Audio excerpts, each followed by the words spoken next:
Good evening and welcome to this very special occasion. I'm glad to see a full house today, and especially many students, I believe, have come. So if you're here for the first time, welcome to ICTS. And this is a special occasion because we are starting a very new series here at ICTS. We have and I will tell you a little bit. This will be like the commercial before the main show. So I'm sorry you don't have the option to skip ad, but so you'll have to probably sit through 10 or 15 minutes of this. But as I'll tell you, there's something about ICTS. We have several flagship lecture series, and we are in the midst of the Ramanujan lecture series by Professor Carlos Simpson. Many of you were here for that yesterday and today. But today we are starting a new series called the Madhava lecture series, as you know. It is so the idea, and this is something I think we have long dreamt of, Spenta and I, and so on. We have discussed for a long time of having a series on the history of science, technology, and mathematics, and in a way which would sort of convey to a wider audience some of the very interesting facets of the history of the subject, history of science and so on, to the general public in an authentic way. I mean, in a way which is sort of as reliable as we can say about history, and this would be also on not just Indian history of science, but on the history of science globally. Science, when I say science, I mean science, mathematics, technology. So it would be global. It would not just be ancient history. It would be also contemporary history. And I think as practicing scientists and members of the public, we do have a lot to learn from the history of the subject. So it's with these thoughts that the Madhava series has sort of been has taken birth, and we are very happy that we can actually start off the Madhava lecture series with a lecture on Madhava himself by Professor Divakaran, who has recently written a very nice book on Indian mathematics, and about which you'll hear. So this series will be over 3 or more lectures. So we'll have Professor Divakaran giving lectures also on Thursday and Friday at 4 p.m. So I invite all of you to come for those as well. So let me start, as I said, with giving you a little bit of an idea of what is ICTS, both for the program participants who are here for the maths program, as well as for some of the students. So ICTS is a new center of the Tata Institute of Fundamental Research. It was established in 2007 and with a unique mandate, which I'll just describe. In 2012, this is how the architects had conceived of it, and the construction began around then. We moved into the campus in 2015, but there was residual construction, and the campus took its final form, or the form at least that you see it now. And there's probably no final form, but there's the form that you see it now in 2017. So the unique feature of ICTS amongst all the TIFR centers, and now there are many TIFR, is not just in its Colaba center. It is there in Pune, in Bangalore. There are 3 centers in Hyderabad, and so on. But the ICTS has a unique mandate, which is not only research, which of course all the centers of TIFR have a very high quality research, but to interweave that research with 2 other strands, namely programs or workshops or schools and so on, and I'll say a bit more about that. And finally, also with societal outreach, public lectures like these, and so on. So, so this interweaving of these three strands is what makes it unique in India and perhaps even internationally. There are definitely peer institutions like these, but I think we are not quite the same as any of them. I think this is what holds out, I think, a lot of possibilities for Indian science. Our mandates are sort of tightly interwoven, which will hopefully come through. But before I talk about that, this is, of course, our infrastructure, which I think many of you sort of are familiar with, especially those who are here for the program. This is a very nice watercolor by, I just was very touched by the fact that one of the participants in a program that we held last year, he felt inspired to do this watercolor sitting outside the Panini library. But coming to the three prongs of our research, this a snapshot of some of our researchers. We have around 20 or so faculty. We don't have any departments. We have sort of fluid groupings in, and some of the groups are astrophysics and relativity, complex systems, which actually includes condensed matter physics, statistical physics, biophysics, and fluid dynamics. And in physical sciences, also string theory, quantum field theory, and related topics. In the mathematical sciences, we have three groups just begun. The geometry and mathematical physics people, at least for the program participants, you recognize the organizers of this program.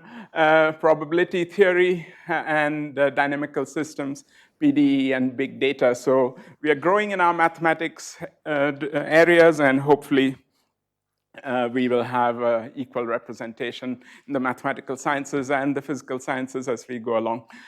We have a graduate program. We have postdoctoral fellows here. We started something. We have a summer student program, which, like many other institutes, but one of the novel aspects at ICTS is this long-term student program we started a couple of years ago, which gets some of the brightest undergraduates to come and spend up to a year at ICTS. And this, currently, I think the advertisement is out for these programs, and we typically get nearly 1,000 applicants for maybe 15, 20 positions. So there's clearly a demand for this sort of program. And that's also a way for us to interact with undergraduates, which is one of the weaknesses in the TIFR system that we don't have otherwise a good way to interface with some of the best undergraduates. But programs, our programs are, I like to emphasize that ICTS is not a conference center or a funding node, but we aim for it to be more like a hub where people can actually come together and work together. So in terms of the format and duration, the programs are different from conferences. They often have a strong pedagogical content, many lecture courses. Some are even purely schools. And one of the main purposes is to get junior researchers into new subjects, get them exposed to new areas, and make it easier for them to start working on them. And of course, by the immersive experience of being at ICTS for an extended period of time, presumably networks, collaborations, communities will form organically. We build on past programs and take into account new developments. So it's not, so there's a history, unlike any regular conference center, there's a history to the development of our programs. We archive all the talks, we live stream them and then archive them on our YouTube channel.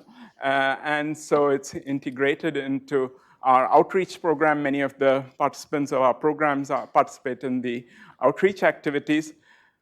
We have what we call regular programs, which are 2 weeks or longer, and discussion meetings, which are shorter than 2 weeks.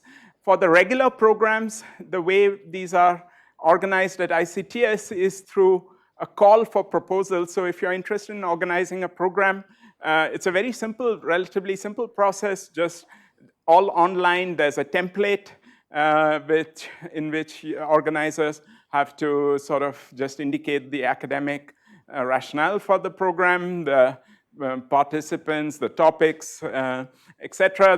This call is open for 6 months, so the current call, which will be open till end of June, it will be for programs from 2021, end of 2021 to beginning of 2022. So our calendar is fully booked, unfortunately, till then. But it's, well, fortunately, because there's seems to be a big need and a demand from the community. So as I said, there's a twice-a-year call for proposals, 6 months each.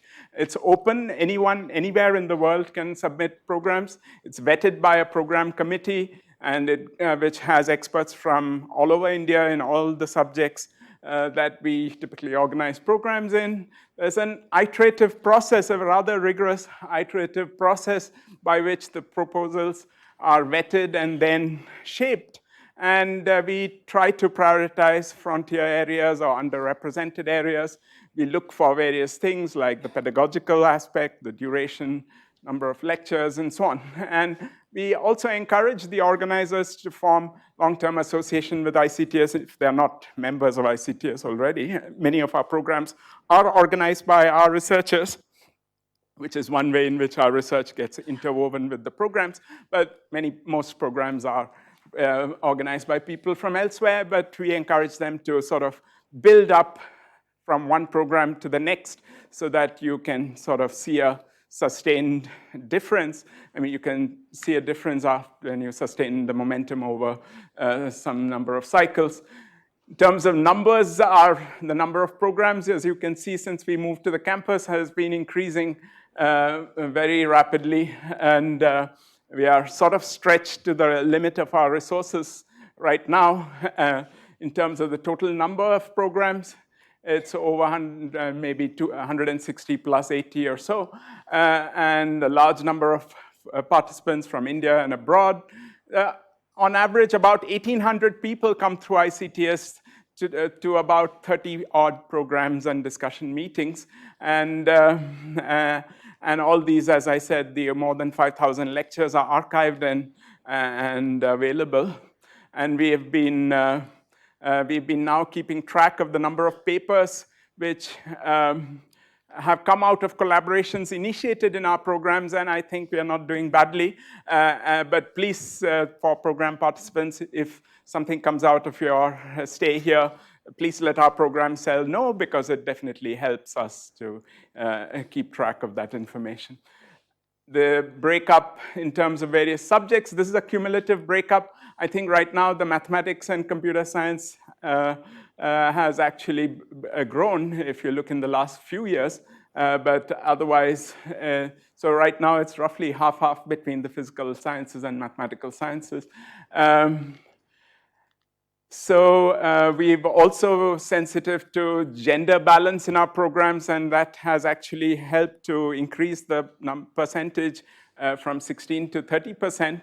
And we have had some special program, and especially for the mathematicians in the audience, this is something that has been working very well. And we are, this is something we will be having in 2020, and it received an enthusiastic response from the program committee for 2021 as well. And it's fairly innovative. It is run by a couple of mathematicians from the Indian Statistical Institute, and I think this is something we're very happy about.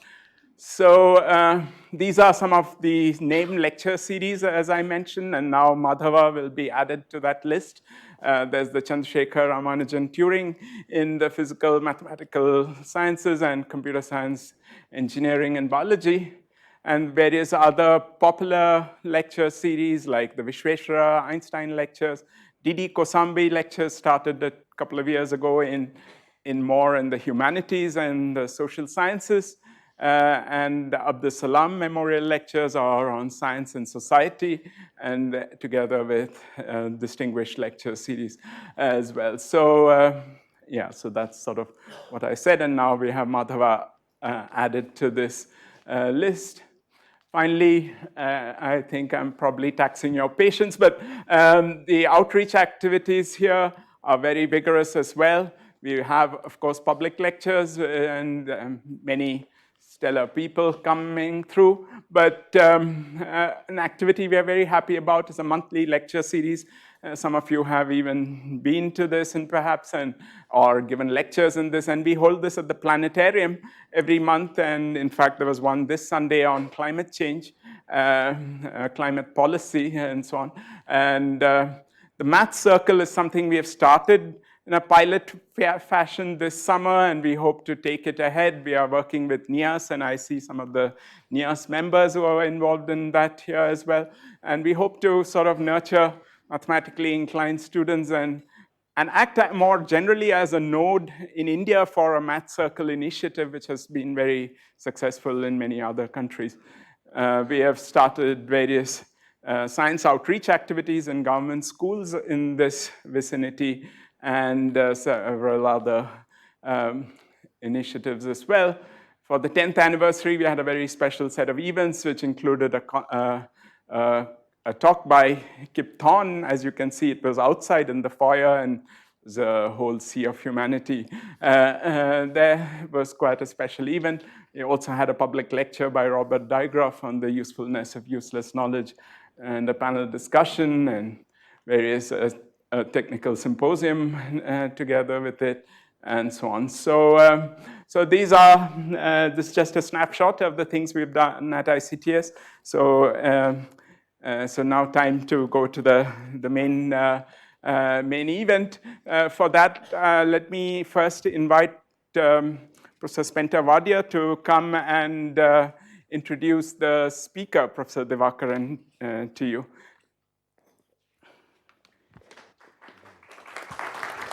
Okay. Good afternoon, everybody. It's a great privilege and pleasure to welcome Professor Divakaran to ICTS. So, Divakaran was a member of the theoretical physics group when I joined the Tata Institute in 1982.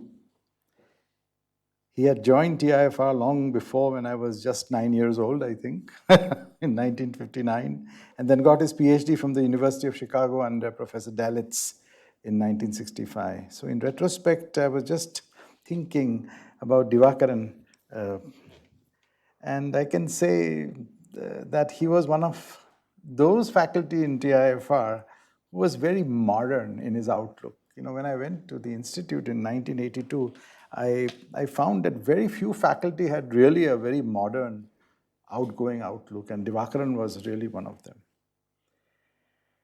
And besides his early work in the area of high energy physics, which dealt with unitarity bounds and various aspects, various papers, very interesting papers on current algebra and its representations and other problems, Divakaran maintained an active interest in mathematics, especially representation theory of groups in physics.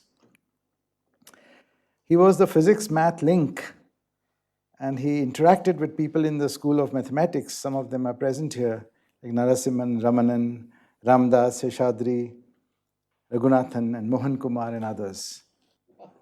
You remember.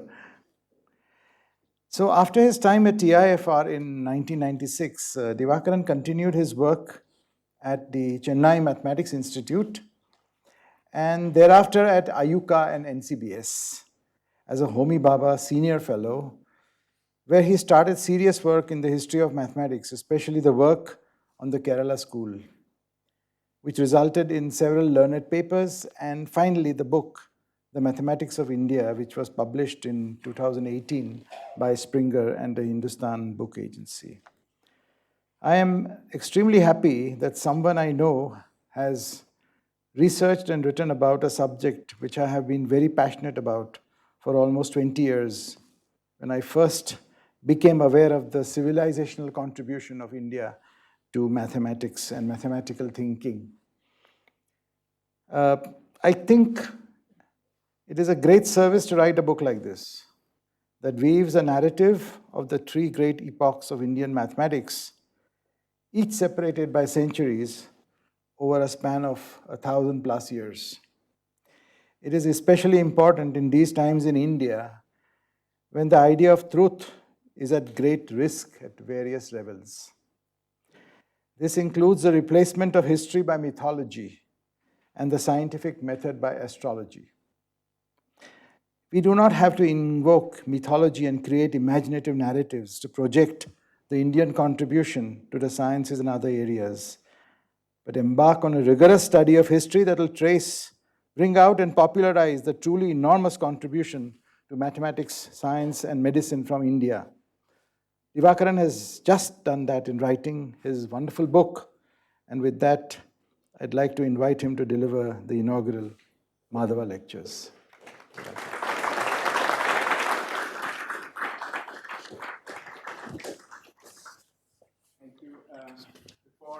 Professor Divakaran, thank you, Spenta. Before Professor Divakaran gives the lecture, there's a small ceremony here where I'd like to invite Professor M.S. Narasimhan, whom we are very honored to have amongst us today, to give a memento on behalf of ICTS to Professor Divakaran. Oh, thank you. Thank you very much. And then for you, Wonderful. for the other. You should also see me. Thank you, Narasimhan. Thank you, Rajesh. Thank you, Professor Narasimhan, and it's all yours now.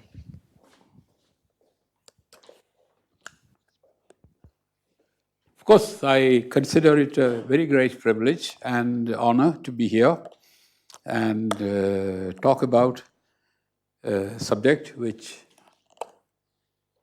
is very appropriate in the sense that the purpose of my lecture is to give an overview of why ICTS has anticipated many other people who ought to know better by naming this the Madhava Hall, because he was one of the greats. And I find that all the names of the people, of the great scientists of the past and the present, I'm not present, of the past, most of them are the past, only the past, are people of whom I am a great admirer. I'm very pleased. Now, Spenta said that he met me in TIFR in 1982. He's probably forgotten I actually met him earlier when he was a student in Xavier's. So I used to go there. I used to go there occasionally when you or Mustansir were there. They were, to go and talk to the students, whatever was happening. You know, the TIFR also had an outreach program at that time, not formal, very informal, very done at a very low level, very low key. And a couple of times, Spenta has carried me from TIFR to St. Xavier's on the back of a scooter. One trip in particular I won't forget for various reasons. So I've known him for a very long time, and I'm very pleased to find that this place has taken off magnificently, absolutely wonderfully well. So let's see. There we are. Madhava, or to pronounce his name as it is done in Malayalam, Madhavan, is not, 30 years ago, if somebody had asked me to come and give a lecture like this today, I would have been unable to, because I hadn't heard his name. And of course not that he invented calculus, which is the theme of this set of lectures. So it's and even 10, 15, 20 years ago, outside a small specialist circle, people used to say, wow, Madhava, the founder of Dvaitism, the person who, the great spiritual guru from Karnataka. So it's been an uphill struggle to convince people that you should all go back and read what he has actually written instead of repeating secondhand what you read in poorly done early histories of the subject. So I hope in these lectures to make some sort of compensation for the relative neglect that he has fallen into. The first lecture will be very general. Today's lecture will be very general. A lot of the slides will be text. There are very few equations and stuff like that. There's a fair amount of history in the lecture, but the mathematical ideas that underlie these things are quite sophisticated and quite deep, and that's what I want to convince people about. People who wish to have a proper evidence-based justification for my title, the title of my talk, The Man Who Invented Calculus, we'll have to come to lectures 2 and 3 to get a proper idea of why I think so. Well, not just me, lots of people think so. Okay, so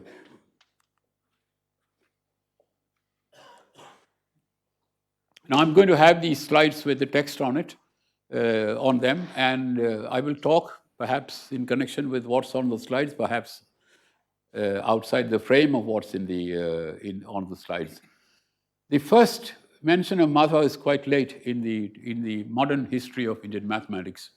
The first reference to the work that he did without his name being mentioned is in a lecture in the Royal Asiatic Society in London in 1832 by a man who worked for the East India Company in Kerala, near Kochi. His name was Charles Wish, and he gave this lecture, which was then published in the Proceedings of the Society in 1835. That is a wonderful lecture to read because it's the first time ever, not just in the world outside India, but in the world outside Kerala, that people knew that this kind of work actually happened. And in the title of the lecture occurs the word quadrature. In the text occurs the word fluxion, fluence, a system of fluxions. In fact, in one sentence he says, this is a particularly Hindu view of Newton's system of fluxions. They actually say so in 1832. So you may wonder what happened after that. You would have thought that, everybody will say, oh, great, let's go and find out what he actually did. Nothing of the sort happened. There was complete, it fell into a deep well from which not even the slightest sound came out. Then the next stage is, so European and American writings on Indian mathematics, which was quite widely done, also in America. Till as late as 1960s, there was no Madhava in the writings of these people. Derek Whiteside, who's the editor of Newton's collected mathematical papers, has a reference to Madhava, but a wrong reference to Madhava. That is to say, it is not connected with what he actually did. And worse than that, Madhava's own work is kept under the name of somebody else, Nilakantha, for example. So there was, the great puzzlement. The people knew there was something interesting happened, but very few people knew that. And more than that, they had no clear idea what it was that they did and how it connects to what we consider to be modern mathematics.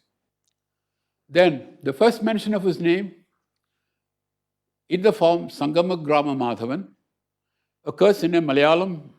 Malayalam is for those who don't know, is the language of Kerala, my mother tongue. So the first mention of his name comes in print that I know of. There may be others which are not known to me.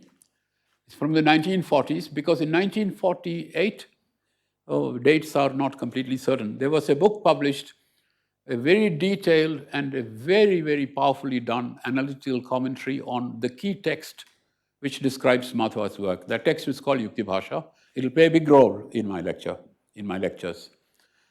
That, a critical edition was published with very, very detailed analytical commentary, but in Malayalam. That is to say, outside a small circle of interested people, it had no impact whatsoever. Now, of course, everybody knows about it. It is very well known. Then, what happens next? Yeah, times have changed. Last 20 years, 20, 25 years, people have become aware of what he has done, and we are pretty certain that most of the new ideas and concepts, techniques, results, all of them are due to Madhava. And he is the founder of a school which produced a long line of disciples and their disciples and so on and so forth. And everybody now knows, after having read the secondary literature, Madhava himself wrote no text in mathematics. He wrote one little thing, maybe two, in astronomy. We'll come to that in a minute. So now we know that not only is Madhava responsible for all these beautiful results, but We also know how he got there, thanks to these texts, especially two texts, which I will mention in a minute. So I have this little line, small line of from David Mumford's review of Plofker's book. Plofker's book is known to most people, I think, interested in the subject. But Plofker herself uses euphemisms like, a sort of pre-calculus or very brilliant, but is it calculus? That kind of very ambiguous terminology to describe what Madhava did. And part of my purpose is to remove such misunderstandings. That is the reason for the choice of my title. And as I said, I was given to understand that this lecture will take place in the Madhava Hall. So that is the reason for the last sentence. It is no longer in a space named after Madhava. But otherwise, I'm very, very proud to be here to give this lecture named after Madhava, on Madhava. But Ramanujan is only 300 years after Madhava, so it doesn't matter. And the Ramanujan Hall is not far away from here, so it's okay. And Madhava Hall is not far away from here, so it's okay. So there we are. Now, the school he founded, the lineage that he created, consists of several very famous people, very, very good. They're all outstandingly good, all of them. It's amazing, for about 1400 to 1620, that's about 250 years, there was this long line of people, each one of them very, very good, very, very, actually not just good, brilliant. Most of them were astronomers and mathematicians both. The exception is Madhava himself. As I said, he has written an astronomy textbook, but most of his mathematics has very little to do with astronomy. That's one thing to keep in mind. Since Aryabhata's time, there has been this connection in the Indian mathematical universe that astronomy is the science for which mathematics is most useful. There were other little things, but everything, all the new things came in connection with astronomical problems. And Madhava did not follow this pattern in the sense that, you wouldn't need in astronomy the value of pi to infinite accuracy. You don't need it. They had no really powerful astronomical instruments. So they probably couldn't go below, in your observations, below 1 minute of arc or half a minute of arc. But then why would he computed pi to 11 decimal places. Why would he want to do that? The challenge of the problem. So he himself, as I said, wrote very little in mathematics. But on the other hand, you learn from the other secondary texts that he was in the habit of citing to someone he knew and liked a verse in which there will be a magical mathematical result encoded, often in somewhat difficult language, but you can work it out. The people could work it out. And so what we know is from these verses quoted from other people and what the other people said about him. I have to say, in that thing, there are two names which are in boldface, Nilakantha and Jyeshtadeva. The dates, the other names are not very important, but the general dates are important. 1360 is roughly where, when Madhava, Parameshwara, whose first disciple, was born. His disciple was his own son, Damodara, who had a disciple, Nilakantha. And Damodara also had Jyeshtadeva as his disciple, who then continued with Nilakantha. And Shankaracharya is very special, a genius sort of person, but it problems understanding the real conceptual breakthroughs of Madhava. Anyhow, that's not very important. The important thing is that I'm going to base my lecture on Nilakantha's writings to some extent, especially one book. His books are very well known, and especially one book called Tantra Sangraha, which is an astronomy textbook, but less well known and in great need of translation and detailed commentary is a book which is a commentary on Aryabhata's own work. It's the Bhashya on the Aryabhatiya Bhashya, which he himself calls Mahabhashya, the great commentary. He knows. And Jyeshtadeva was strongly influenced by him, very strongly influenced by him. So these are my two sources. The real source, all my quotations, is from Yukti Bhasha, because that book is in prose, very expansive, not cryptic like so much Indian writing on mathematics is. So you can actually follow the proofs. And It has proofs, real proofs for every statement that is made in the book, except for two. Those are not very important. They're important, but not for this lecture. So there we are. There, I've already said this. Now, these are very important because even though Yukti Bhasha doesn't say anything about, it doesn't have the name of Madhava in it. It refers to a person, Acharya, the teacher, and when he quotes these little verses, what those verses say we'll come to in a minute.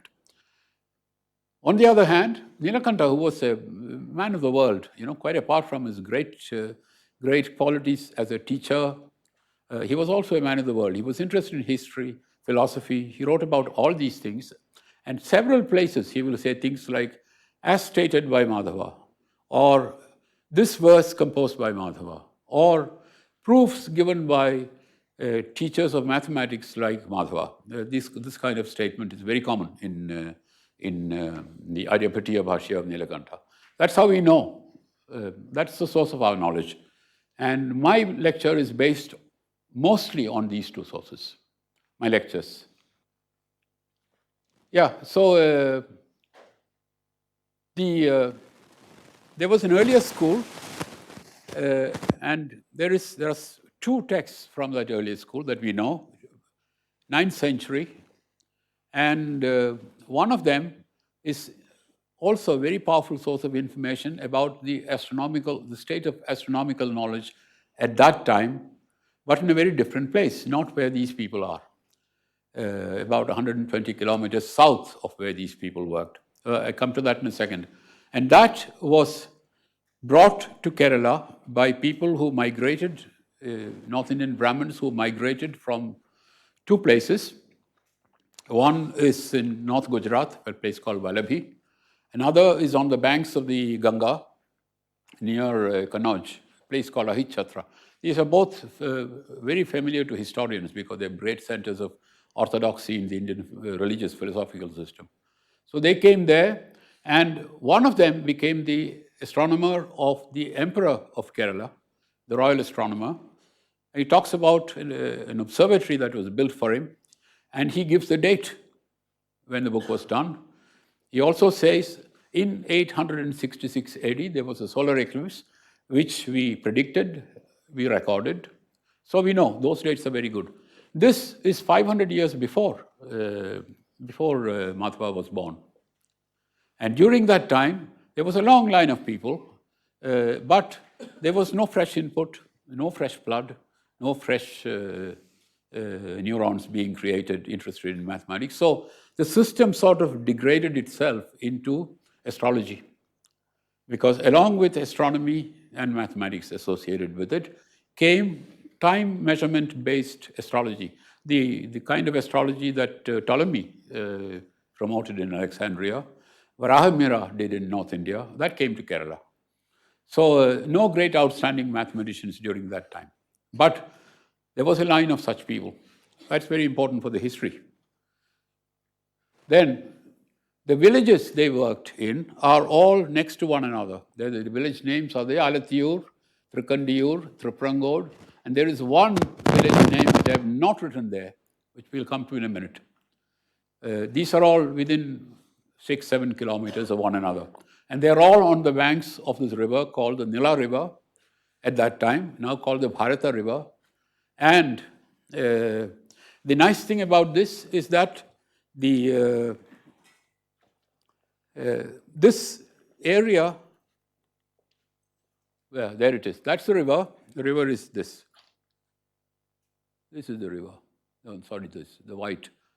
The reason why it is white, the river is very short. It's only 200 kilometers long, but it's very wide. It's about 2 kilometers in width somewhere here, its areas. And the whites are sandbanks. It's full of sandbanks. It's a very beautiful place. And where it is 50 kilometers north is Calicut out there, and 140 kilometers south is Kochi. So it's on the central part of Kerala coast. It's on the banks of this river. And this area was also the cradle of modern Malayalam language and literature, as well as many cultural things. Like, for example, Ayurveda is still strongest present in this area, and many are Kathakali, for example. The centers of Kathakali are all there. The great writers of Kerala come from there. And then the father of the language, for those who don't know, Tunjat Eruthachan, was born in a village 2 kilometers from where Nilakantha was born, on either side of the modern highway. On one side, 1 kilometer away, was Nilakantha's old home. It is still there. On the other side is the birthplace, which is, there is no house there, but there is a lovely little park. So people who travel to Kerala should go there. It's a very nice area. It's very pretty. The river is very pretty. That's what the river looks like now. Now means about this. Parama and I took it together. Yeah, we traveled together, Parameshwaran from TIFR. We traveled there and we took it. This is the place we took it from is a place called Tirunavaya, which is the base of the source of the secular and spiritual power of the kings of Calicut, the Zamorins. And his crowning, his coronation took place in this temple. And that temple, you can see, we took this picture from that temple. And Alathiyur, Tripurangod, and Trikandiyur are here. Alathiyur is about 3 kilometers away. Another 2 kilometers is Tripurangod. 5 kilometers further is up north is Trikandiyur. And about 10 kilometers down the river, up the river, is a village called Kodalur, which will be playing, which will figure in the rest of, part of the rest of my talk. So, to know that you have to be patient. So, there we are. Now this, so what did Madhava do? Why is he such a major figure? Now here is a first look. Everybody knows that he derived these infinite series expansions for the quantities I've written there. Firstly, the value of pi. Next, a generalization of that series to general arcs, not just quadrant of the circle, octant of the circle, pi by 4, general angle x into an expansion in powers of tangent x. Then this is called the Gregory series or the Gregory-Leibniz series, modern text. Then this thing called Newton series.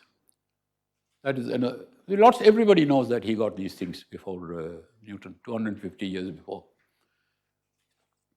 Fewer people know that he derived formulae for the area and the volume of the sphere, but that is not very special because that has been known for a very long time in the past. The point is that they are done in the way in which not a 12th standard student, first year BSc students will learn it in class. Exactly the same derivation. Exactly the same, no different, as I'll do in one of the lectures in the coming days. And the remarkable thing is that the general method used in all of them is infinitesimal division of curves, in particular arcs of circles, and treating them as linear objects. Ignore the curvature. When your segments are small, add them up, that is integrate the differential. So that's the same method for all these things. It is not like, for example, this is not done in the Euclid-Archimedes way. Euclid has an area of the circle.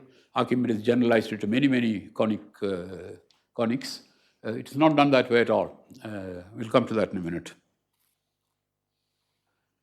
And the calculus they did is the calculus on the circle, that is to say trigonometric functions, nothing else, as you can see. Now, what was the inspiration for Madhava to go this way, this particular route? The fundamental principle in all Indian mathematical writings is called Trirashikam in Sanskrit, the rule of 3, which simply says effectively that if you're given 4 quantities pairwise proportional, then the fourth can be determined by the other three by cross multiplication, which is the same as saying that if you have a linear function, then the functional differences are proportional to the differences in the independent variable. It's the same thing. Or geometrically, a straight line is a curve with a constant slope. It's the same thing, zero curvature. And all these notions are used in Indian rule of three applications. All these things are used. It is not as though, so the Indian mathematical mind did not compartmentalize mathematics into algebra, arithmetic, geometry. They used everything, whatever came by, whatever was useful was done. There is much misunderstanding about these questions in the literature now, which is not true. Most of what you read is not true. So then, what do? So you have this thing, if you have the functional differences are constant, then you know that if I divide, for example, if I take my independent variable to range over the unit interval, then you know that I can cut them up into equal pieces, then the functional differences will be constant. They won't, they don't vary from one segment to the other. Now, suppose it doesn't work for a function that you have, a function which is not linear. Then, of course, the differences will not be constant. What do? You take the second differences and see what happens. The most natural step that you can take. Okay, carry on. And then you realize that, of course, if you take differences, if you add the differences up, what you get is a difference between the final value and the initial value. That's what you get, or the initial value minus one way or the other, depending on your choice of signs. When you do that, this is the discrete finite version of the fundamental theorem of calculus. It's a complete triviality when you have a finite division. It simply says the whole is the sum of its parts. So the fundamental theorem of calculus doesn't play a big role in Indian calculus because all the computations are done at the discrete difference level, not after taking the limit. The limit is taken always at the end. We'll come to that in a second. Now, if there are any questions as I go along, please feel free to ask, because I tend to talk to the people in the front rows. So if things are not clear, or if I use words or ideas which are not familiar to you, let me know. Now, so this is what, so Aryabhata had two great ideas, two absolutely world-shaking ideas. One is that to deal with functions which are not linear, work with their differences, and their differences, and their differences, and so on. Second one we'll come to in a minute.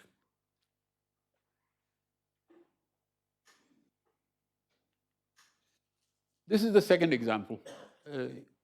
You want to associate arcs of circles with chords of circles. This is an old problem. This is the one which is essential in astronomy. This is the problem for which Ptolemy made this enormously complicated, enormously detailed, enormously time-consuming computations of chords from arcs, the so-called chord tables. Aryabhata realized that the natural object to associate with an arc is not its chord, but twice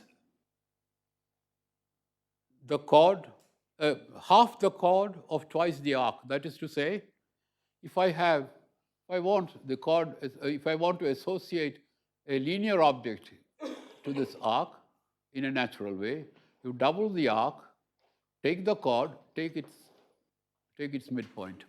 You get a right triangle. So the idea is to associate to each arc a certain right triangle.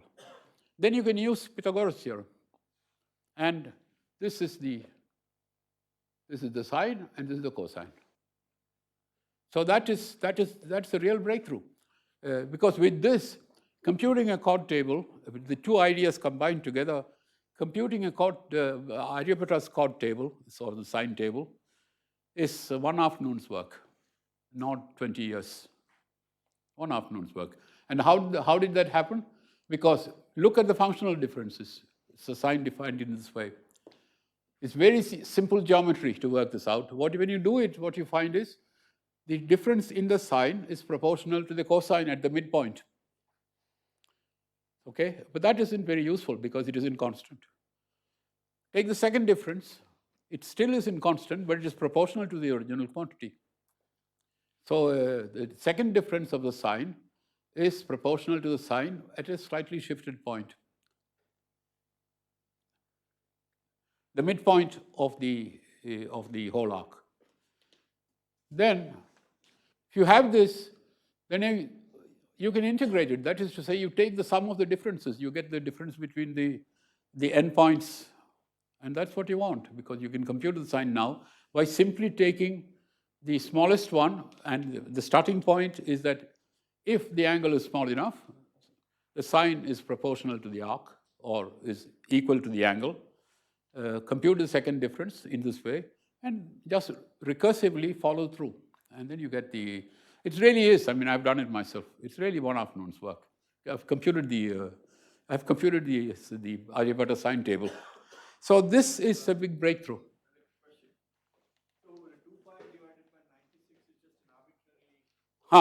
Very nice. There are several reasons. Why did he choose the step size to be 2 pi divided by 96? One reason is that originally, historians believe, and I think I agree with it, that the table was done not in this way. The table was done by starting with the known values of sine, which is 90 degrees, 60 degrees, 30 degrees, 45 degrees, and then use the half angle formula, that is sine theta is 2 sine theta by 2 cosine theta by 2. Write cosine theta, cosine half theta as sine of pi minus theta divided by 2, the complementarity. So these two principles were known from very early times. Then with that, you can compute the sines of these angles, that is pi by 48, by square roots, cosine theta, if you like. The great thing is that Aryabhata, several sine tables in the literature are clearly made that way. But this is much simpler. This not only is it simpler, it is also more general, because if you do it that way, you are limited to looking at angles which are pi divided by some power of 2, because you're going to half the angle every time. So that handicap is not there. So in the verse in the Aryabhatiya, before the sine table is given, the rule for the sine table is given, he says this. It's a very difficult verse. It has been misinterpreted many, many times. He says, divide the quadrant into as many parts as you please. You don't have to stick to pi divided by 48. You can work with any angle you like, because the formula that I wrote earlier, the difference formula, is completely general. It doesn't matter what they are. So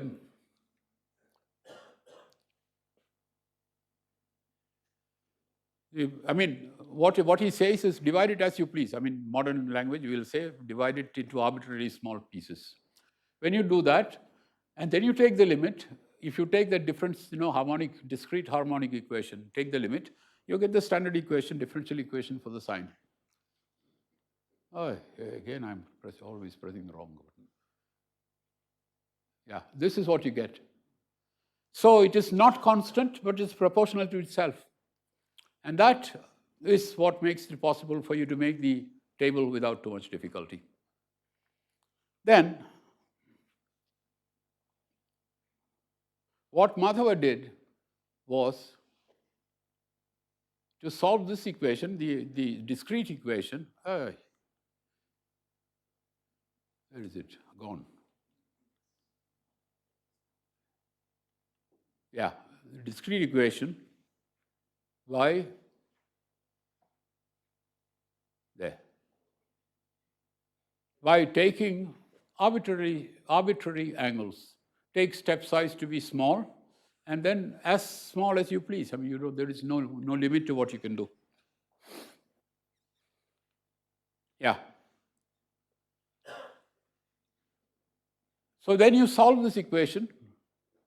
You solve this equation, the one above, this equation, by taking arbitrarily small step size and working through. That's a formidably difficult thing to do because there's a lot of, and you can see why in a minute. What he did is equivalent.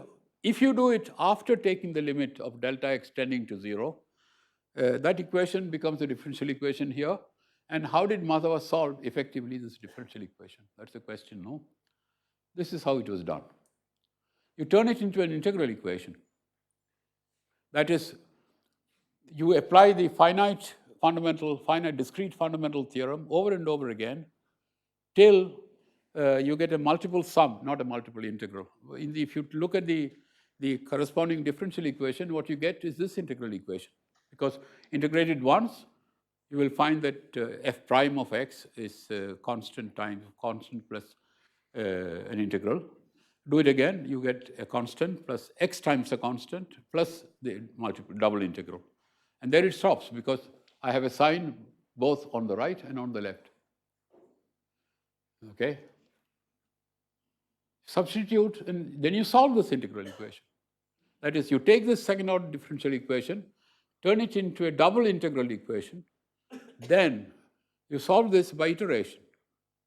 Okay. The recursive methods were a very great favorite with Indian mathematicians. They thought not only in mathematics, in grammar, in the sacrificial rites, in the chanting of mantras, in everything, recursive methods were constantly used. So this is a very natural thing for them to do. So if you do that, what do you get? First approximation, fz is f0, and f0 for the sine function, it's, the initial values have to be specified, is 0. And the first derivative is 1. Put 0 on the right side for fz. So that term goes away. You get x f prime 0, that is x times 1. So you get x. First approximation is sine x is equal to x. You take x and stick it back into the equation. So you integrate x twice. So you get x cubed divided by 2 times 3. And so on. So that's what you get. Formal iterated integration.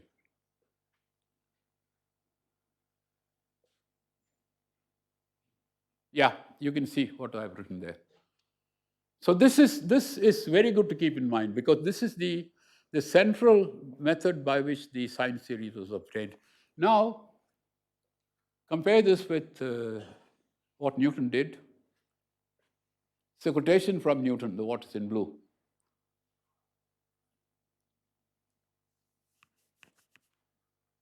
Newton was very proud. You should read his notes on when he first discovered that he could do two things. One is he could define a binomial series for fractional coefficients, both positive and negative, and also that you could make sense of an infinite series of terms. He was very proud. And then he discovered that he had been anticipated by a man called Mercator in Germany about 20 years earlier, who did this not for the square root, but for the logarithmic function, log of 1 plus x. And then there is a footnote in one of his things in which he says, Mr. Mercator has got ahead of me. Some such thing. He expresses great disappointment. He must have been a tremendous competitor. Amazing guy. Amazing. Newton is, everybody should go through, don't have to read it because it's very difficult, the 7 volumes of Newton's collected papers. Amazing amount of work he did, they're incredible. I mean, he wants to illustrate rules of integration of, let's say, rational functions. And he will do 100 examples, one after the other. For example. And he'll tell you what's actually happening. So what he did was, it's described there. So you see, he didn't know how to integrate powers of sine x with respect to x. So he inverted this, and so he got x as a series in sine x, as is clear from my slide. The problem was, that's not what he wants. What he wants is, as he says, I want sine x in powers of x. So he did what is now called, I think, the method of indeterminate coefficients. That's what he means by inverting them. I extract the root. That is, you assume that it is a power series expansion. Work to a given power, compare coefficients. That's what you do. No, it's incredible. I mean, you read this and you come away with, man, what a guy. And then he says, he had no proof. You see, by observing analogies, he realized that these are factorials of odd numbers. That's it. That's his proof. True theoretical physicist. So, yeah.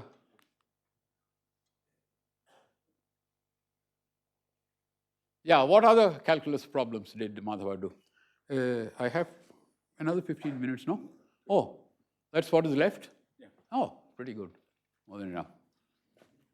Yeah, rectification of arcs and the value of pi, that is the Leibniz-Gregory series. You take t is, for me, tangent x, and x is between 0 and pi by 4, pi divided by 4. And then you want to expand dx dt geometrically. You first find dx dt geometrically, and that geometry I'll describe in the next lecture. It's very straightforward, very simple, very similar to what Leibniz did later, very similar. Then you expand this, because what you get is that dx dt is, as we all know, 1 over 1 plus t square. And we also know that there is no elementary function which will result from integrating this over any range. And the reason for that is that if it did, then pi would be a rational number. For example, if the result of the integration was a rational function with rational coefficients, then pi would be a rational number. And these guys knew pi was not rational. I'll come to that in a minute. And then, so you can't do that. So what do? You expand 1 over 1 plus t square in a certain way, and you effectively the binomial series, and you integrate it term by term. Okay? But now you have to integrate powers of x with respect to x. Nobody had ever defined an integral, let alone integrate powers of x. So they had to invent a method of integrating these things. These will be, these details will be in the next lectures. So the result of this will be fairly long and complicated. The integral of integration of powers of x is done by mathematical induction. You do it, assume that it is true for, you do it, prove it for n equal to 1, then show that n equal to 2 comes from n equal to 1 in a certain way. Then you do it for 3, for 4, for 5, because the logic that it is enough to verify the first step that you can use induction was still not fully integrated in their minds. It's amazing. You can see the mind working in a certain way. Today we would say, all right, prove that if true for n, then it is true for n plus 1. Then you will say, all right, but it's true for n equal to 1. So I proved my theorem. No. You have to do it for n from n to 1 to 2, 2 to 3, 3 to 4, 4 to 5. Then he says, now you can see the method doesn't depend on the value of n. Therefore, it is true for all n. So, yeah, a question? No. Yeah. So that's the way it was done. And these are, I hope, I'm providing enough temptation for people to turn up for the next lecture, because the details will be there. Then the sphere formulae. Surface area of the sphere is done exactly as we do it in the classroom today. That is, you take the sphere, draw the equator, divide it by latitudes parallel to the equator, assume that the latitudes are very, very close to one another, compute the area of the annulus so formed by pretending that there is no curvature. That is to say that you cut it and spread it, you get a rectangle. So Then you add them up. And exactly as we do it in the classroom today. So effectively, it turns out to be an integral of sine theta over appropriate ranges. Then volume is very much the same, very similar logic.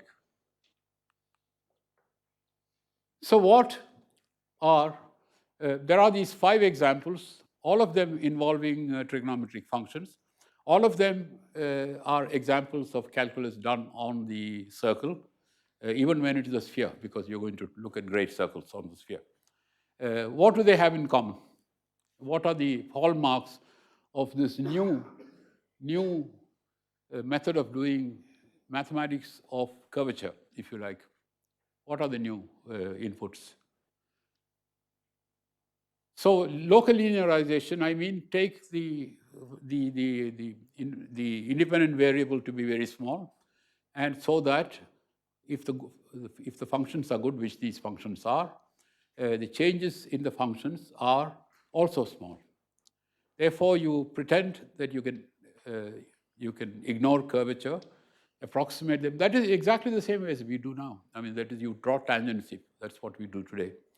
And take small bits of it, add them up, and take the limit. The fundamental theorem is a triviality. We saw that. It's just nothing. There's nothing in it at that level. Leibniz did exactly the same thing, except for general functions. I mean, what he called general functions. Newton, no. Newton got lost in quantities which are zero but not quite zero, called infinitesimals.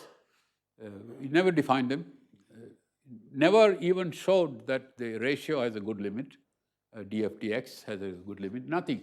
But on the other hand, he was a genius. He could get away with anything. Several technical tools of calculus appear in the discrete form. For example, there is a special case, exactly the Abel resummation formula, except it's not just two sequences cross-multiplied in a certain way. One sequence, the other sequence is very simple. They say powers of natural numbers or something like that. Those special cases of the Abel resummation formula. And that I will do in detail next time. Then, so integration by parts is there. That's integration by parts. It's very easy to see that. Then there is the Leibniz formula is not there. That is, the product, the differential of the product of two functions is not introduced anywhere. That's because they didn't need it. Then multiple integrals, routine. We have seen the sine formula, already a double integral, but there are several others, similar things. This is very original, turning difference equations into, oh, I'm always making this mistake. Yeah. So I'll not spend too much time on this now, because these are all going to be discussed later. So I use the word, I think of this whole process of dealing with geometrical objects which have curvature or algebraic functions which are not linear as a paradigm shift, because we didn't know a way of doing it. Nobody knew. There were ad hoc methods, such as, for example, Archimedes' brilliant method of exhaustion, but it is not calculus. It does not involve the various processes that calculus requires, such as, for example, taking infinite sequences and their limits. Those are not there. So why is this happening? Why is it that people are reluctant to say, well, this is calculus, limited to trigonometric functions, but calculus nevertheless? There are many reasons.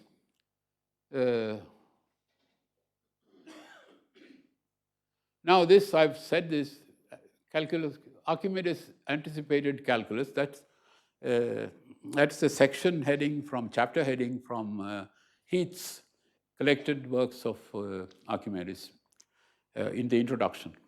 And then, if that is the heading, if you read it, he will say that, well, Greeks were afraid of infinity. So the word infinity never occurs in the text of Archimedes or any of the Greek texts. And the Greeks were more generally, they were not comfortable with numbers which they couldn't control, the very large numbers. Myriad, and that's it, no more. On the other hand, Euclid has statements about things which are infinite, such as, for example, the number of primes, the well-known proposition, or the characterization of Pythagorean triples, that there is no end to them. They are there.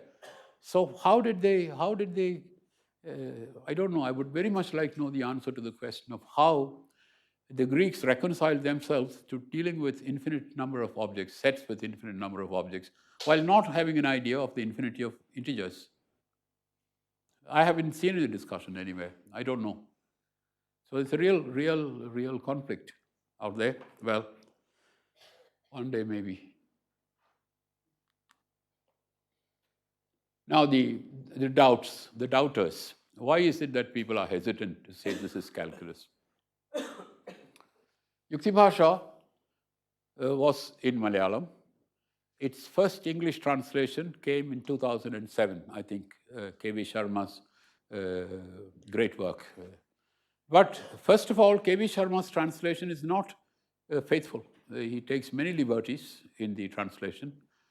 Secondly, even after the translation, even in English, the reasoning, as you can see, all this is done, no equations, no diagrams, in straightforward, rudimentary Malayalam prose.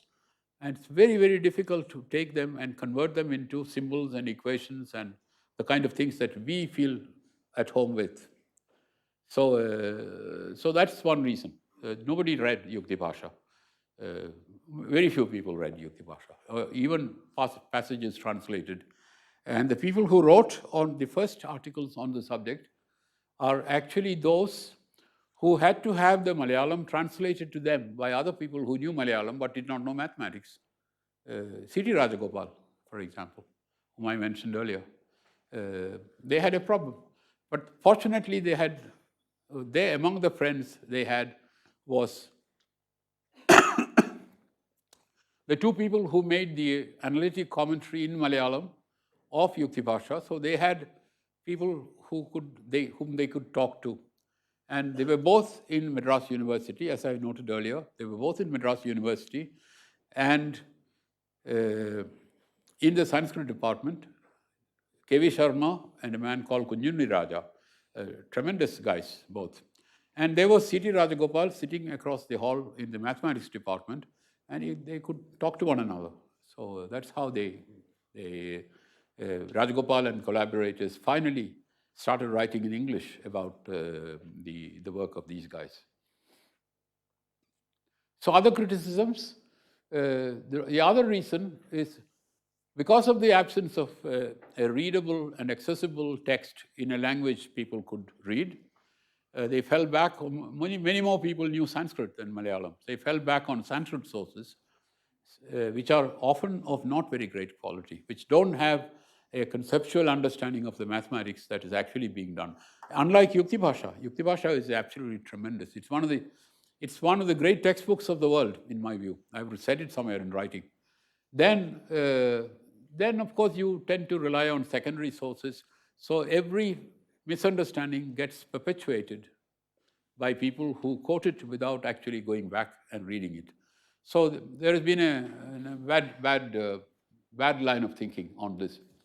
Then the other thing is people say, well, we expect if it is really calculus, why are they not talking about tangents to curves? The reason is very simple. They had only one curve in their minds, the circle. And for a circle, the tangent is a trivial object because you don't have to worry about chords approaching a certain point parallel to itself. You don't have to do that. You draw a radius and you draw a perpendicular to the radius. And the earliest Indian geometrical proposition is about how to draw a perpendicular to a given line. That goes back to 800 BC, or maybe even to earlier times, Indus Valley. Intersecting circles, if you draw two intersecting circles, then the line joining the points of intersection cuts the center, the line of centers perpendicularly. That's used in the Indus Valley, in the planning, the Manhattan planning of their towns. That's how they drew the perpendiculars. This is Sitabra's great work. I like it very much. Sitabra Sinha. Takes a good theoretical physicist to do history of mathematics, I keep saying. Like Newton. So there you are. And then people say, oh, so where is Taylor's theorem for the sine function? They have the Maclaurin series, the sine series, Newton series. But why haven't they given us the Taylor series? And that's accentuated by the fact that there is an interpolation series, which Madhava himself wrote down, which is not coincidental with the Taylor series. The coefficients are wrong. Okay. But That's because that's what they needed it for. They needed it for numerical computations. And second order interpolation is very, very good, very accurate. Now, if you really want the Taylor series, it is 2 steps. You take the Madhava series or the Newton series for the sine, use the addition formula for the sine, which is also attributed to Madhava, sine theta plus phi, sine x plus y, sine x cos y, etc. You combine the 2, in one line you get the Taylor series expansion, because what is it? Sine x cosine y, expand cosine y in powers of x, cos powers of y. So you get, so that's another reason. The most serious thing I've heard is, oh, it only applies to the circle and the trigonometric functions. Whereas Newton and Leibniz worked with much more general functions. So did Fermat, for example. To that, the answer can only be that, who can foresee how you will be generalized in the future? Who can? Certainly, Newton didn't know that the fundamental theorem of calculus, which he knew, by the way, will one day be called Stokes' theorem. He didn't know that. Certainly, he would not have known what a distribution was, for which there is a good calculus. I mean, it came out of calculus. It blew up in his face. He wouldn't know what it was. So that is an invalid criticism. The third thing is there was a very strong element of Orientalism in the writings, the Western writings on Indian mathematics. It's changing very rapidly now, thanks to very, very good people working in the area. But it was a major force from I would say, from about 1850, 1860, till very recently, till 1970s, it was still very powerful. Among the historians of mathematics, or people who were mathematicians and also interested in the history of mathematics, Van der Waerden, for example, is completely unreliable. He's almost racist in his writings on the non-European mathematics, except Mesopotamian mathematics, because Mesopotamian mathematics is now they couldn't fight it, because Neugebauer had done such a good job that you couldn't argue with him. Then Andre Weil. Narasimhan and I have talked about Andre Weil's approach to Indian mathematics several times. The Pell equation, even today, this wonderful extract from number theory, history of number theory from Hammurabi up to Legendre, somebody like that. Even now, if you read it, he says that, there is no way they could have found a systematic way of solving the Pell equation. That is this quadratic Diophantine equation, nx squared plus 1 equal to y squared. He says it is all done by experimentation. The word he uses is experimentation. Whereas he knows Jayadeva's name. Jayadeva is the person who actually gave the method called Chakravala, a systematic way of solving this equation. And he still says experimentation. So there is this tinge of Orientalism, but worse than that, there's been a rather irrational and non-logical response from the nationalists in India. Because they are not right in what they say, we can be even more wrong in what we say. That is the philosophy. Even more wrong. So when we see Aryabhata writing about the spin of the earth, you will say, oh, but he's actually saying that the earth goes around the sun. But of course, the verse, if you read it, doesn't say any such thing. This is a major problem, and it's very alive, very, very alive. And it is not only Nirmala Sitaraman who says that the Indus Valley script has been read. There are historians of mathematics who will say the calculus was invented by a man called Munjala, whose name nobody has heard. I haven't heard it. I had, but so for all these reasons, it became a test case for validation of our idea of Indian mathematics and its development. So people take sides. There is polarization. There is, but I say that without invoking any names, it's pretty clear that it is calculus. And if you come to my other lectures, I hope to convince you. All right. What is the key which let Madhava get where he did? And the key is a very, very old Indian notion of the fact that there is no end to numbers. And that goes back to at least 1000 BC. It goes by Taittiriya Samhita, has very, very clear indications which say that numbers have no end. What shall we do? How shall we tame them? Subsequently, as you probably know, as many of you will know, there are lists of, it's a very complicated subject. Oh, I've finished very soon. Another 2 or 3 minutes, okay? Yeah. Very, very many long lists of names of powers of 10, because the decimal number system is based on naming powers of 10 rather than writing coefficients of the powers of 10 in an array, because there was no writing when it came into being. So the decimal number system goes back to the Rig Veda at least, that is about 1200 BC. And because of this, everything had to have a name.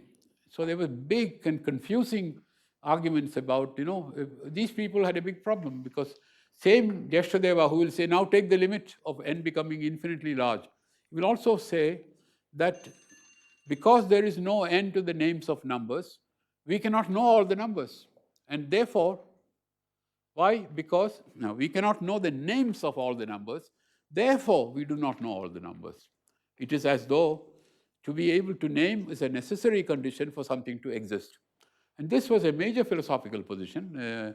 Bhartrhari is the champion, the leader, and it's wonderful, wonderful philosophically, but it's held back mathematics for a long time. The fact that you couldn't deal with infinite number of objects because you couldn't name them all. So then infinity is used in many different ways. Infinite sequences and their limits, specifically 1 over 10 power n, as n goes to infinity, then it goes to 0. And this is what I call division by infinity, because that's the procedure.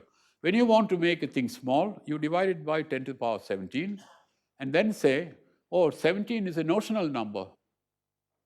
Double it, triple it, take 10 power 17 times 10 power 17. So take it as small as you please. And the words like Shunya Prayam, which means of the nature of 0, Anuprayam, of the nature of an atom, are used for precisely the same notion for which Newton gave the name infinitesimal. So it is, the ideas were very clear. Then there are these formal infinity is used in inductive proofs, infinite series, and there is a discussion of convergence, conditions for convergence of infinite series.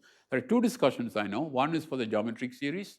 The other is for the arctangent series, the Gregory series. There, if you go past 45 degrees, pi by 4, then you reach a segment where the cosine is smaller than the sine. So the tangent is bigger than 1. So Jashtadeva says, do not expand in powers of sine or sine divided by cosine. Expand in powers of cosine divided by sine. He says so, because otherwise the answers will not make sense. Nilakanta says, what do I mean by the geometric series converging for certain values of the invariable?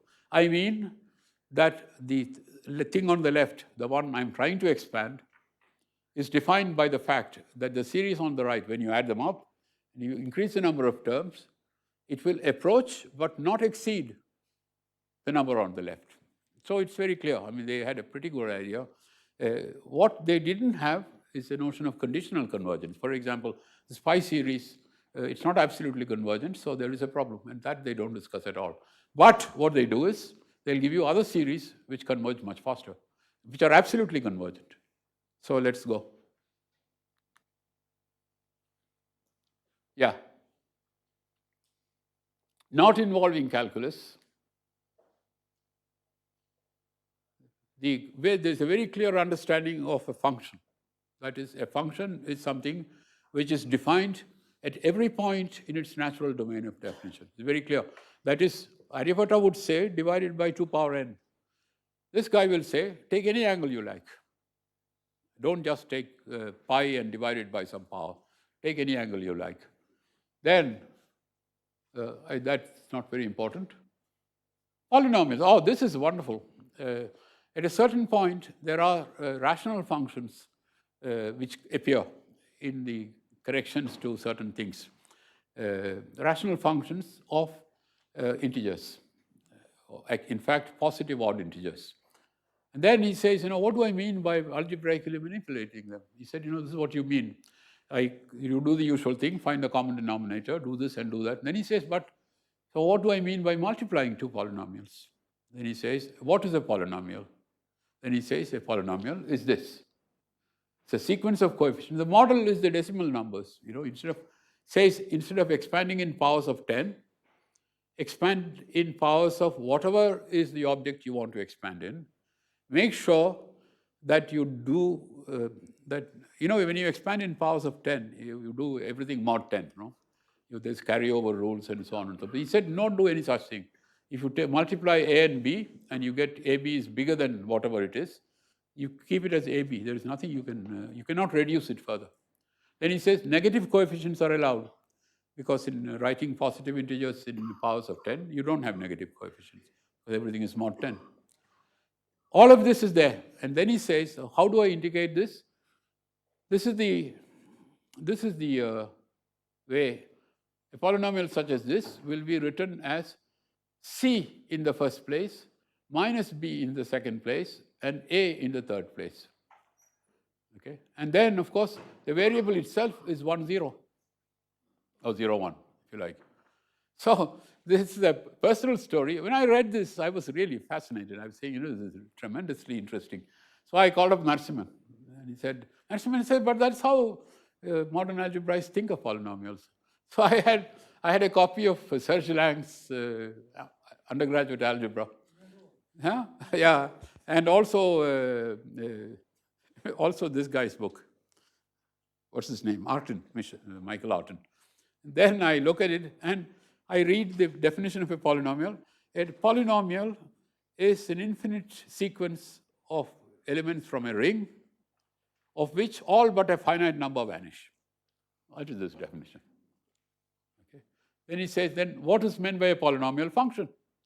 So then he says, first we have to identify what the variable is. The variable is 1, 0. Here. So that's, I was really very, very struck by this. So there is a tremendous amount of, so you see, I have to say this, the modernity is not necessarily a monotonically increasing function of time. I mean, this is 1500. So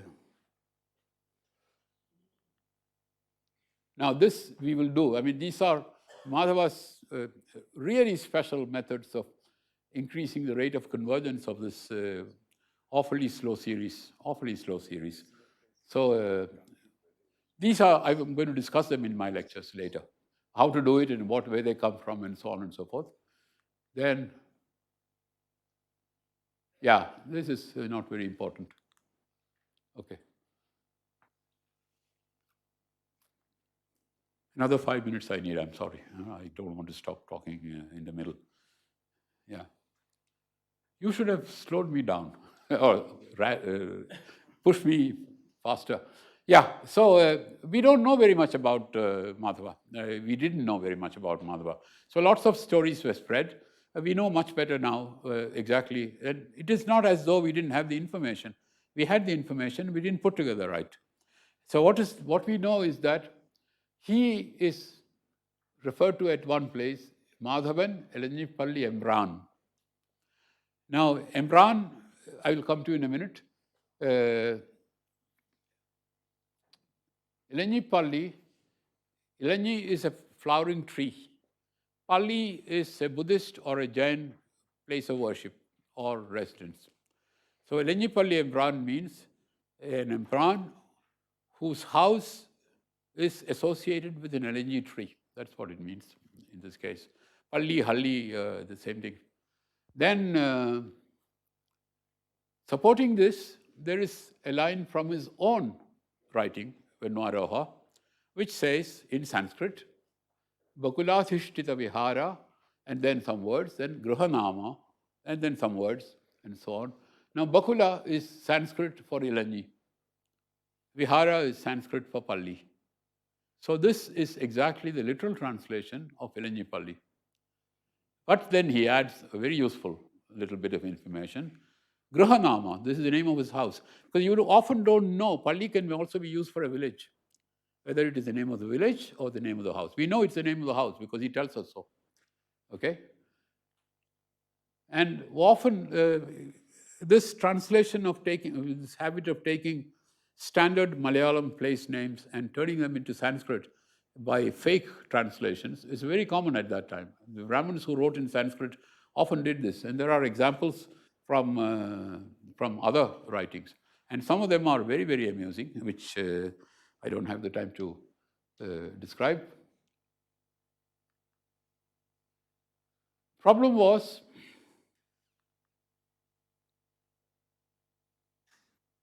Sangamagrama, which also is attached to his name. Now we know the name of the house, so Sangamagrama must really be the name of the village because, first of all, Grama means a village. Okay, so what is it? Nobody knew for a very long time. Nobody really tried. They tried all kinds of crazy things which didn't make much sense logically. Now the fact is, because they have this habit of translating Malayalam into Sanskrit, in their Sanskrit writings, what we should do is to, when we get a Sanskrit word, try and translate it back. To do that, Sangama is the Dravidian word for Sangama, valid in Tamil, Kannada, Malayalam, Telugu, is Kudal, addition, bringing together. And Grama is Ur in all these languages. So Sangama Grama will literally translate as Kodalur. And believe it or not, there is a Kodalur 10 kilometers from the earlier photo I showed there. This is a very famous Kodalur actually, because a very great writer is from there, M.T. Vasudevan Nair. So Kodalur is undoubtedly Sangama Grama. You cannot argue with it. It's very clear. And I've been there, and I have Parameswaran and Parameswaran and I discovered that there is actually, he knew them, I didn't know them, a family called Kodalur family, Kodalur Mana, were not in Kodalur, but some distance away. And we went there together and spent a day. And we learned many things. So Kodalur will be here. This is where we were earlier. Now we are here. 10 kilometers away. So we know now where Madhava came from and so on. Now I'm going to skip a lot of slides. Not a lot, a few. Not very important for my real story. This, I let you read because there is nothing for me to add to what I've written there.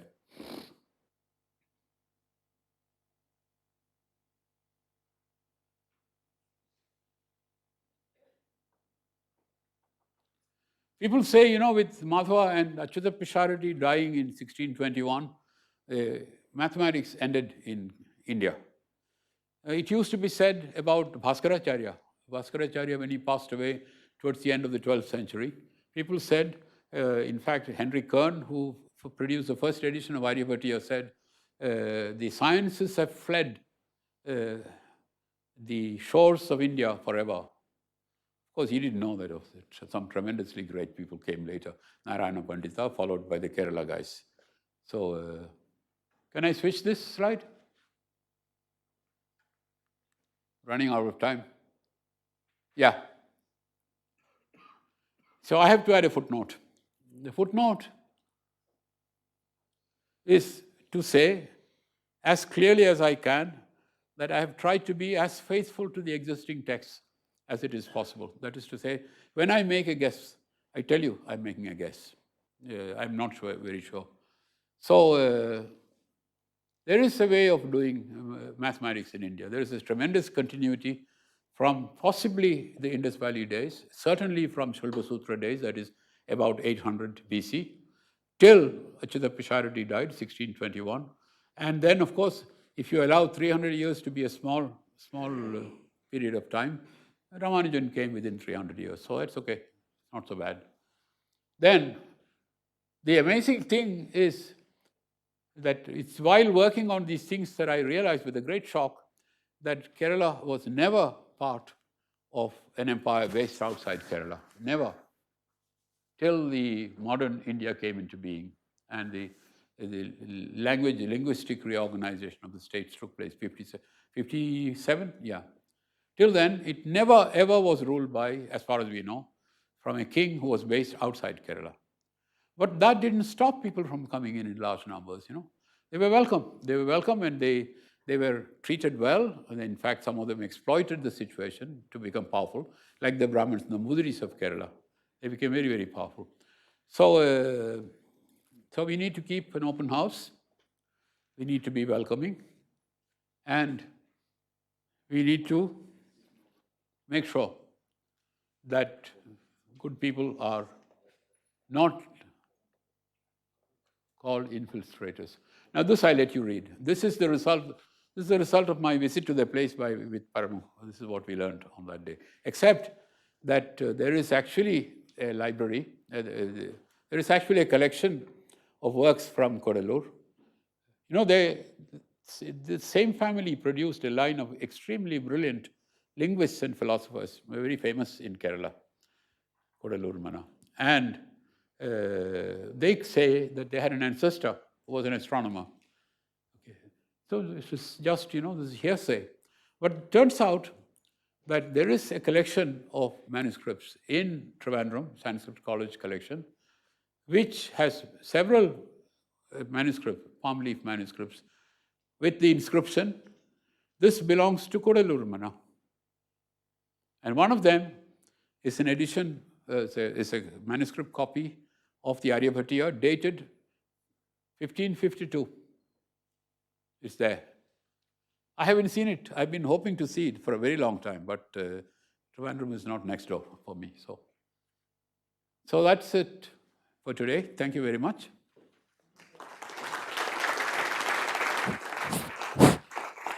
Hey, it took an hour and 20 minutes. I'm sorry, I talked. No, not at all. Thank you. I think you had the audience in your Yeah. so I'm sure Professor Divakaran will entertain questions. Happily. So please wait for the mic for a moment for the mic to come to you. That was a lot of fun. How limiting was the fact that they weren't using symbolic mathematics? How limiting was the fact that? They weren't using symbolic mathematics in performing large calculations. Now, I have actually written on how you can do computations without writing numbers down. With the names, you can do it. I think by the time that we are talking about here, the written numerals were very common. There was no confusion at all. But earlier, when, for example, in the Shulba Sutra, the value of approximate value of square root of 2 or pi was written, they would probably have had to work a little hard. But it was not impossible. Astronomy calculations, such as the one made by Aryabhata, actually use written numbers, I think so. Actually use symbolic written numbers. Yeah. One second, there are a couple of questions before that here. Okay. Yeah, so this tradition of writing bhashyas or commentaries, so this is also very popular in Vedanta. So were some of these, in Vedanta, in the Vedanta school, so were some of these scholars also interested in Vedanta? Is that Some known? of them, in fact, some of them say so. I personally feel that many of them would have learnt it because it is part of the traditional education. But Nilakantha definitely was a great expert in Vedanta. He said so. And his brother, who was called Shankara, was also a great expert. More than that, Damodara, who was the son of Parameshwara, his brother was called Ravi, and it is described as Ravi, Nilakantha learnt his Vedanta from Ravi. Okay. So it was very popular. Very, very, you know, everybody studied all these things. And so this Yukti Bhasha, is it in Malayalam or in Sanskrit? Malayalam, yeah. That's why it wasn't known for a long time, because Sanskrit scholars have been around since at least the 19th century in fair numbers, but not Malayalam readers. Did Nilakantha write anything in Malayalam? Sorry, Balaji, say it louder. Did Nilakantha write anything in Malayalam? Who? Nilakantha. No. He didn't, but he wrote one He wrote everything he wrote was in Sanskrit. But it was the same time as this J.H. right? The contemporaries. My years are wrong. No, I'm not speaking up. They were contemporaries, Contemporaries, right? but The Yukti Bhasha was written Nilakanta- around the same time. Oh, Jeshdeva was Nilakantha's student. Okay. So Nilakantha, according to my, I have spent a lot of time trying to reconcile all the little bits of data we have on dates. My conclusion, Nilakantha's birth date is known, birth year is known, 1444. 1444 was when he was born. I personally think that Jeshdeva was born in about 1460 or 1470. So, and he learned from Nilakantha. But he wrote in Malayalam, that's why I was wondering. The only thing that we know that he wrote was in Malayalam. Yeah, okay. And the great mystery is there is no good logical explanation for why he did that. Because subsequently, Shankaravariyar and Achyuta both wrote only in Sanskrit.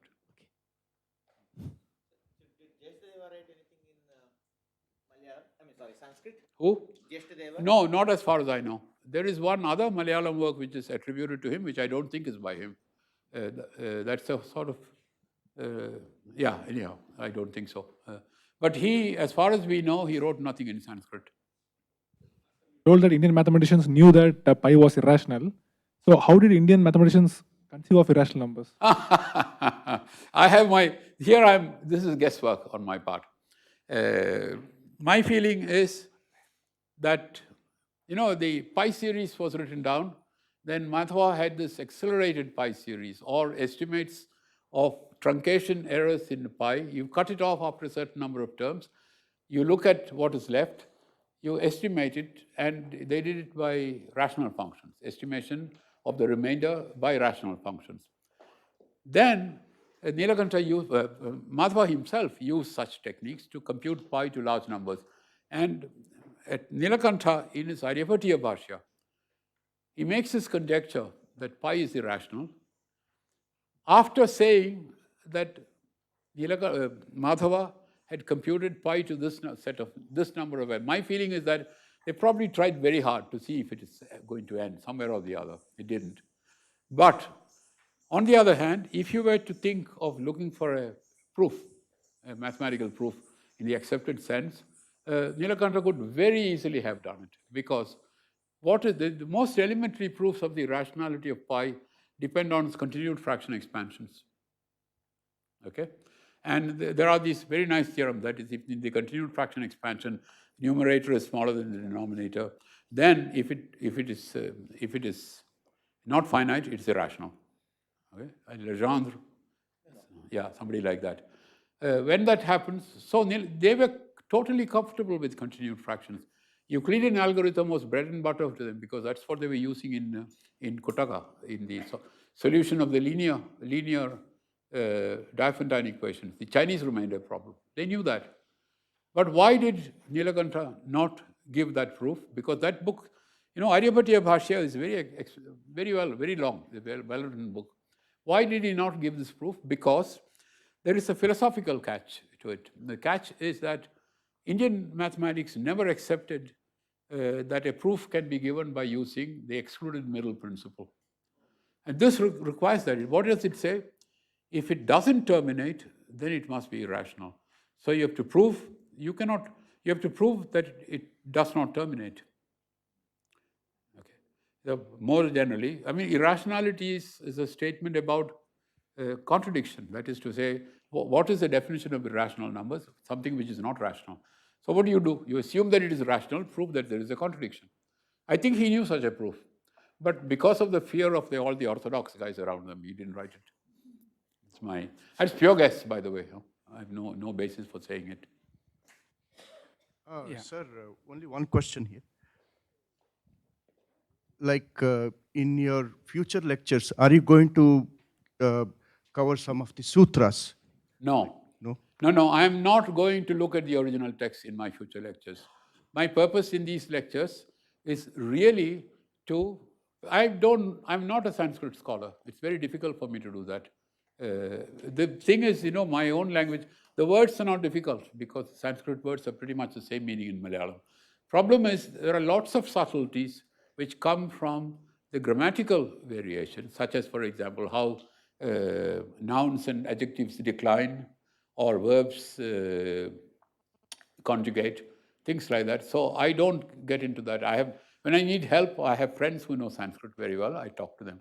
I will not talk about the original sutras and their meaning. I have written about such things, but always in collaboration with Sanskritists. Yeah. So what I do is, I cross-check as far as possible whether what I'm going to say makes sense.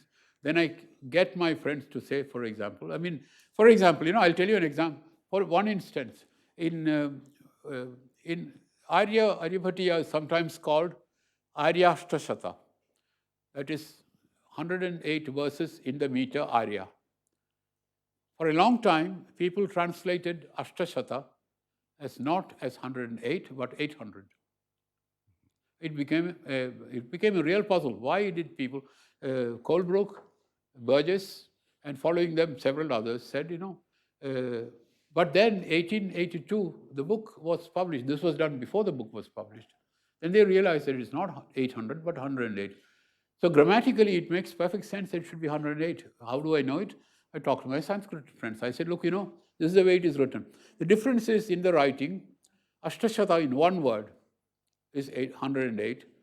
Ashtashata in two different words is 800. And the reason for that is that when you decline, you have to make changes at the extremities of both the words. Ashtashata only at the top, at the end. The complications. I don't want to get into it. So maybe we'll take one question from the internet for people who are watching live stream, and then a last question from Vidya.